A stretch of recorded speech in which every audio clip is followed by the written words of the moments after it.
দিয়েছিল দিদি। আর দিদি ওটা তো লাগায় না, ওইটা তো রিয়া।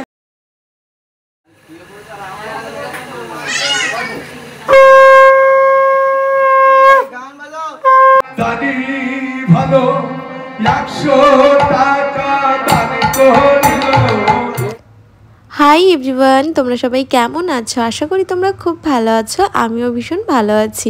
আর আমি প্রিয়া, আমার আরও একটি নতুন ব্লগে তোমাদের সকলকে জানাই অনেক অনেক স্বাগত। আর আজকের দিনটি ছিল জন্মাষ্টমীর দিন। প্রত্যেক বছরের মতো এবছরও আমাদের বাড়িতে জন্মাষ্টমীর পুজো ছিল।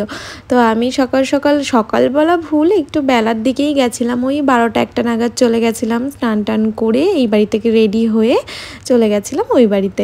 আর গিয়ে তো দেখতেই পাচ্ছি সবাই ব্যস্ত পুজোর কাজে। এদিকে মা, দিদা, একটা মামিমা পুজোর ভোগ বানাচ্ছে। আর এটা হচ্ছে আমার পাশের বাড়ির একটা দিদা। এই দিদাটা এত ভালো, কি বলবো, ভীষণ ভালোবাসে আমাকে। আর এত হাসির কথা বলে, হাসতে হাসতে তো আমার পেটটাই ব্যথা হয়ে যায়।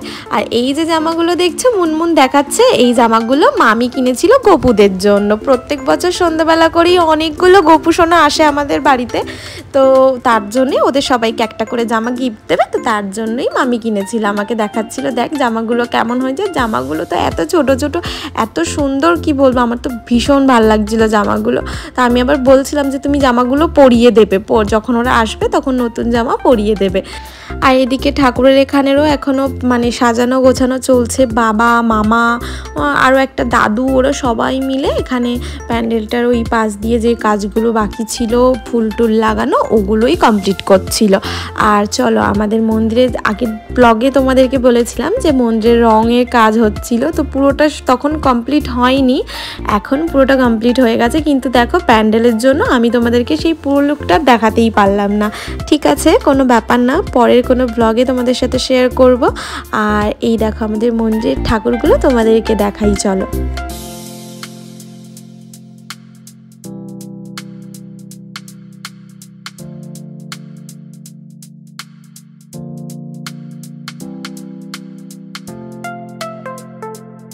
তো এরপর আমরা সবাই দুপুরে খেতে বসে গেছি। আর এদিকে দেখো রিয়াকে খাইয়ে দিতে হচ্ছে, কারণ ও 2 হাতেই নেলস করেছে, তার জন্য মুনমুনকে সাথে নিয়েই বসেছে, মুনমুন যাতে ওকে খাইয়ে দেয়। আর এদিকে মুনমুনকে আমি বলছি, শুধু ওকে খাইয়ে দিবি, আমারও 2 হাতে নেলস, তুই তাহলে আমাকেও খাইয়ে দে, নাহলে আমার হাতে নেলসগুলো কালার হয়ে যাবে বলে ও সবটা কি। আর সত্যি বলতে আমার না, ওই কেউ খাইয়ে দিলে না, আমার এমনিতে যখন তাড়াহুড়ো থাকে তখন কেউ খাইয়ে দিলেও ঠিক আছে, সেটা ঠিক আছে, কিন্তু যখন এমনি সময় তখন আমার মনে হয় নিজের হাতে না খেলে আমার যেন ঠিক মন ভরে না। আর তার মধ্যে আমি বসেছিও ওজন, ওর খাওয়াতেও ভীষণ অসুবিধা হচ্ছিল। যাই হোক, তারপর নিজেই খেয়ে নিয়েছিলাম। আর এই দেখো আমাদের চুটকুটা এত দুষ্টু হয়েছে এখন করে, তোমাদেরকে কি বলবো, শুধু ছুটে পালিয়ে যায়, এদিক ওদিক চলে যায়, ভীষণ দুষ্টু করে এখন করে, বড় হয়ে গেছে না অনেকটা। আর এই যে কাকিমাটাকে দেখছো, এই কাকিমাটা হচ্ছে আমার মায়ের বান্ধবী। আর ওই যে পিছনে বসে আছে, ওটা হচ্ছে আমার একটা মামিমা। আর এই মামিমা দুটোকে তো তোমরা অনেক বাড়ি দেখেছো, তোমাদেরকে নতুন করে আর কি আলাপ করাবো বলো। তো তারপর না আমাকে সবাই মিলে বলছে, তুই আলতা কেন পরিসনি বল, আগে পর। অনেক সকালবেলা থেকেই সবাই বলছে। প্রথমত তো আমার দিদা আলতা সিঁদুর না পরলে তো সেই সবসময় মুখ করতেই থাকে, কেন পরিসনি। আর আজকের দিনে তো পড়তেই হবে, মাস্ট। গাইস দেখো, এরা আমাকে এই ঘরে জায়গা দিচ্ছে না। জায়গা দিচ্ছি, দিদি কি করে ভালো প্লেস পেছনে চলে যাচ্ছে। কি মিথ্যাবাদী হয়েছে রে বাবা দিদিটা। এ মা, দেখছিস গাইস, এইটাকে দেখো, আমাদের গাইস এই ভাঙা আয়নায় সাজতে দিয়েছিল দিদি। আর দিদি ওটা তো ভাঙা আয়না, ওইটা তো রিয়ার ছোট। তুমি তো এই যে এই তো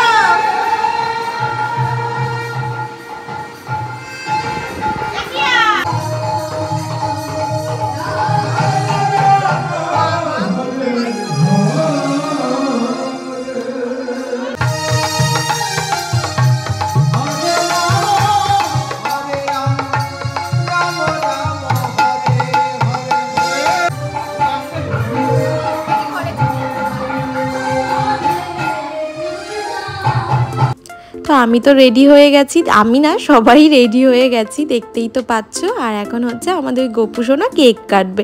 আর কি বলো তো, এত ভিড় ছিল, মানে এত লোকজন ছিল, মানে আমার না সেইভাবে একটা ভিডিও করতে ঠিক যেন কেমন কেমন লাগছিল, মনে হচ্ছে সবার সামনে কেমনভাবে ভিডিওটা করব।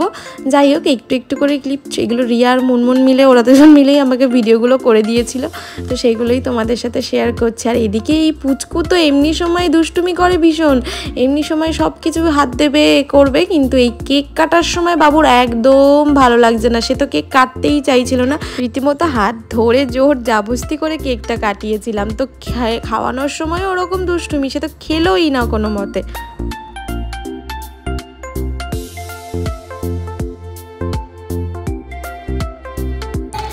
এই দেখো, আসল কারণ হচ্ছে এটা, তখন ওই যে কোলে বসিয়ে রেখেছিলাম, ওর একদম বসে থাকা পছন্দ নয়, এত ঝটপটে হয়েছে কি বলবো, শুধু একবার নাচতে নাচতে এদিক আর নাচতে নাচতে একবার ওদিক, মানে এত ছুটে এত দুরন্ত হয়েছে, তোমরা তো দেখতেই পাচ্ছ, আমি আর নিজের মুখে কি বলবো বলো।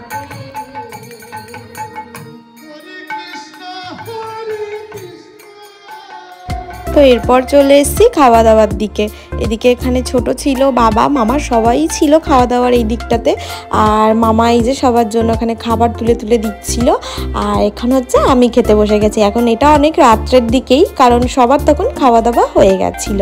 আর এটা হচ্ছে তারপরের দিন মালসা ভোগের টাইমে, যখন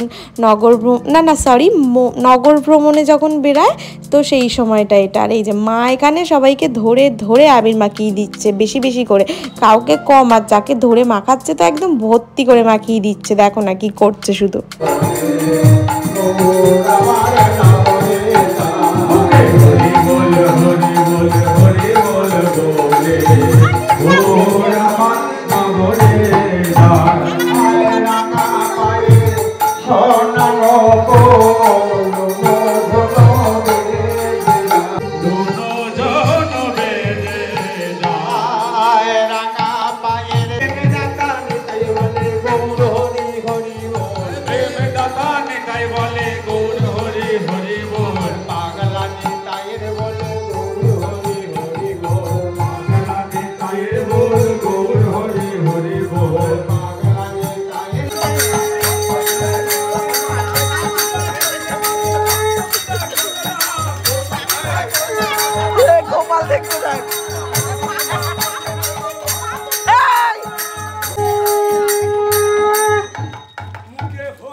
আর এই যে মন্দিরটা, এটা হচ্ছে আমাদের পাড়ার বারোয়ারি মন্দির, আর এটা পঞ্চানন্দ ঠাকুরের মন্দির, দুটো মন্দিরই পাশাপাশি। আর এই জায়গাতে এত স্লিপ হয়েছিল, মানে আসাটাও দুষ্কর, মানে পুরো রাস্তাটাই ভীষণ স্লিপ। এখানে হয়তো দেখে সবুজ সবুজ শ্যাওলা লাগছে, কিন্তু একদমই না, মানে পা ফেলা যাচ্ছে না, পুরো হাঁটলে আস্তে আস্তে হাঁটলে পরেও যেন পাটা পিছলিয়ে যাচ্ছিল। তো আমরা কিন্তু নগর ভ্রমণে সবাই মিলে ভীষণ মজা করেছি। এমনিতেও কালকে রাত্রে ওরা তো ভীষণ ভীষণ ভীষণ মজা করেছে। আসলে কাল রাত্রে না আমি অনেকটা তাড়াতাড়ি ঘুমিয়ে পড়েছিলাম, কারণ অনেকটা তাড়াতাড়ি বলতে 1টার দিকে, তাড়াতাড়ি মানে 1টা, বুঝতেই পারছো। এবার অনেকটা না, কালকে অনেকটা রাত্রে জাগা হয়ে গেছিলো, আর আজকে আমি আর পারছিলাম না, শরীরটা খারাপ লাগছিল, কারণ সেইভাবে আর রেস্ট পাইনি আজকে সারাদিনে একটুও। তো আমি ঘুমিয়ে পড়েছিলাম, কিন্তু ওই ভাই বোনেরা ওরা সবাই সারা রাত জেগেছিল, সারা রাত নেচেছে, কিন্তু আমি যেহেতু ঘুমিয়ে পড়েছি তা আমি সেটা মিস করে গেছি। আর এদিকে এখন হচ্ছে এই যে গৌরনিতাই চলে এসছে বাড়িতে। তো আমার এবছর মানে আমি নিয়েছিলাম গৌরনিতাই কোলে, তো তার জন্য এখানে অনেক কী সব রিচুয়ালস থাকে আর কি, সেগুলোই আর কি এখন হচ্ছিল।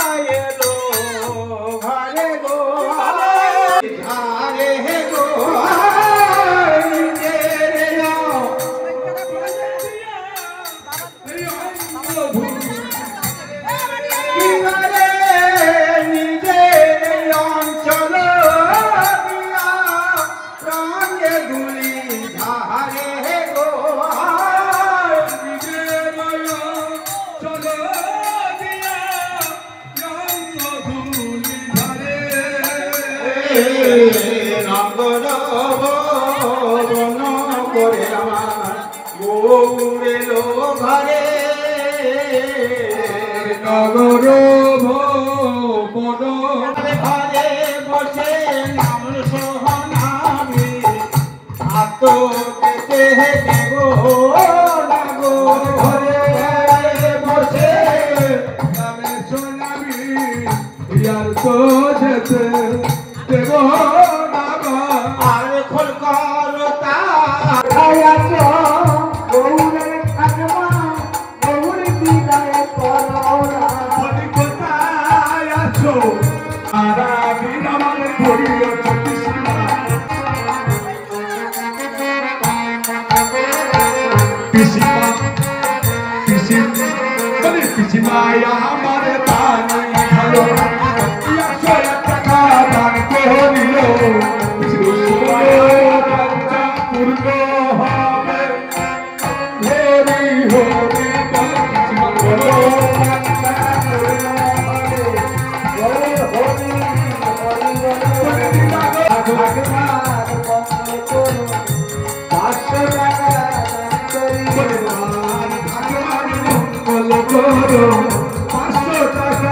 গৌড়ের মণিমা দানি ভালো রে গৌড়ের মণিমা আমার মাসি মায়া বার আগে এলো 51 টাকা তার করিল মাসি মায়া আগে এলো 100 টাকা করিল মাসি মায়া আগে ভালো 51 টাকা তার করিল 100 টাকা গৌড়ের মামিমা দানি ভালো 100 টাকা দান করিল গৌড়ের মামিমা দানি ভালো 100 টাকা দান করিল তাই গৌর হরিব হরিব হরিব হরিব। আর এই সময়টা হচ্ছে ভোগের গান আরতির সময়, তোমাদের সাথে একটুখানি শেয়ার করলাম। পরের ব্লগে সবটা শেয়ার করব, রাত্রে কীর্তন হয়েছিল, আমরা কি করেছিলাম না করেছিলাম। তো আজকের ব্লগটা এখানেই শেষ করলাম। তোমাদের কেমন লাগলো অবশ্যই কিন্তু কমেন্ট করে জানিও, আর ভালো লাগলে লাইক অ্যান্ড সাবস্ক্রাইব করে দিও আমার চ্যানেলটা। চলো সবাইকে টাটা বাই বাই, সবাই ভালো থেকো সুস্থ থেকো, নতুন ব্লগে আবার দেখা হবে তোমাদের সাথে।